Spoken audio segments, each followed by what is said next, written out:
ગુજરાત પ્રદેશ ભાજપ અધ્યક્ષની ચૂંટણીને લઈને તૈયારીઓ તેજ બની છે અને આજે ચૂંટણીમાં ફોર્મ ભરવામાં આવશે અને ફોર્મ પાછા પણ ખેંચવામાં આવશે।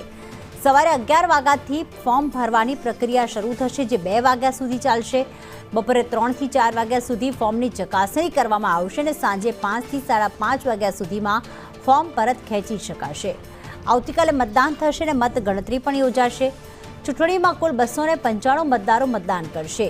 પ્રદેશ સ્તરેથી 292 જેટલા નેતાઓ મતદાન કરશે, જ્યારે લોકસભા રાજ્યસભાના 10% સભ્યો મતદાર બનશે। વિધાનસભામાં ચૂંટાયેલા પૈકી 10% સભ્યો મતદાર બનશે। પ્રદેશ પરિષદના પ્રતિનિધિઓ આ ચૂંટણીમાં મતદાર રહેશે। ચૂંટણી અધિકારી કે લક્ષ્મણ અને ભૂપેન્દ્ર યાદવ આજે ગુજરાતની મુલાકાતે આવશે। જો કે એક જ ફોર્મ આવશે તો પછી તે બિનહરીફ જાહેર કરવામાં આવશે।